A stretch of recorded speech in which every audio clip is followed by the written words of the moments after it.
In this video, we will show you how to scan and the solid anatomy required to perform an ultrasound-guided femoral nerve block. This block has many potential indications, such as analgesia for surgery of the hip, knee, anterior thigh and the medial aspect of the lower extremity, or used in combination with the sciatic and obturator nerve block for analgesia for knee replacement. The dose of local anesthetic required really depends upon the clinical situation, but generally between 10 to 20 mL of a long-acting local anesthetic like levobupivacaine should suffice. In this schematic overview, we show you the cutaneous innervation of the whole lower limb. We'll now focus on the lumbar plexus innervation of the lower limb, with the iliohypogastric and ilioinguinal nerves, the genitofemoral nerve innervation, the femoral nerve and lateral femoral cutaneous nerve, obturator and saphenous. Here we will cover lumbar plexus anatomy in a little bit more detail.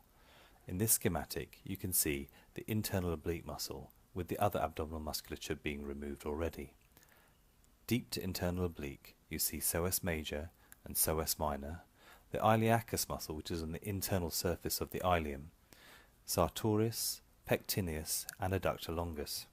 You can also visualize the descending aorta as it comes down to form the external iliac artery and external iliac vein lying medial to it. With the psoas muscles and sartorius removed, you can see a little bit more of the anatomy demonstrated here.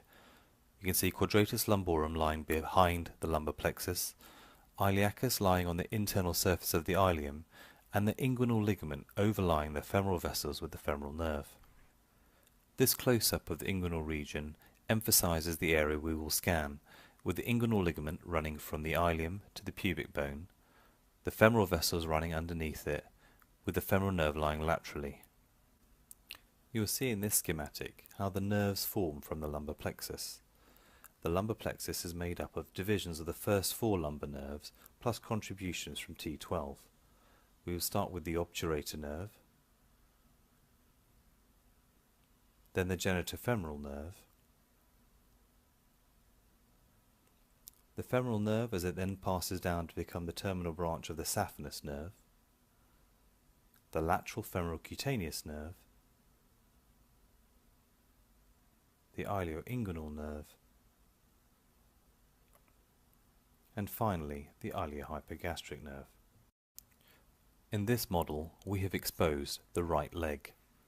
We're first palpating the anterior superior iliac spine and then the pubic tubercle, with the right groin exposed.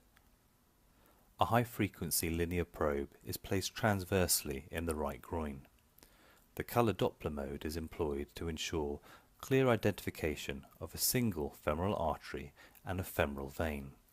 If two arterial pulsations are visualized, it means the probe is too distally in the limb as the profunda femoris has already branched off. It is also important to identify whether the lateral circumflex femoral artery is within the line of needle trajectory. With the colour Doppler now removed, the probe is slid laterally to identify the fascia of the iliacus muscle, or the fascia iliaca, with the fascia lata lying superficial to it. The probe is slid laterally more to identify the lateral extent of the iliopsoas muscle as it meets sartorius here. The probe is then slid back towards the femoral vessels. At this point, probe angulation identifying the anisotropic femoral nerve allows clear identification of it here, lying tightly adherent to the surface of the iliacus muscle. In this schematic overlay you can see the important structures highlighted for clarity.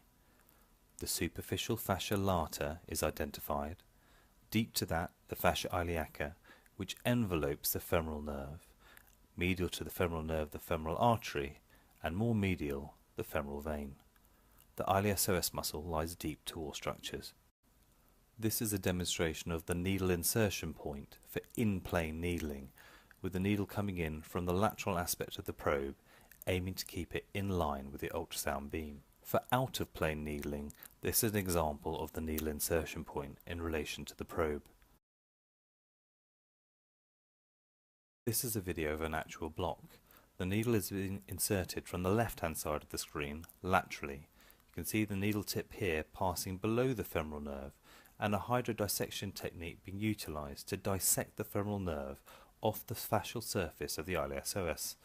As the needle passes deep to it, you can see it becoming surrounded by local anaesthetic. The needle is now walking above the femoral nerve and injecting local anaesthetic above it. The whole time the needle tip should be visualised, and you can see the separate fibres of the femoral nerve being surrounded by local anaesthetic. A post-procedure scan shows how well the femoral nerve is covered. Here are some tips to ensure block success. Ensure optimal ergonomics. Make sure the line of sight, the needle, the machine and the probe are all in line. Ensure that the femoral artery is scanned proximally before its division to the profunda femoral artery. It is important to use colour Doppler to identify any vessels in close proximity, such as the lateral circumflex femoral artery, which can get in the way of needle trajectory. It often helps to inject local anaesthetic below the femoral nerve in order to float it as you're depositing your local anaesthetic. Always inject your local anaesthetic in small 1 to 2 ml aliquots to ensure a visible, low pressure, low volume injection.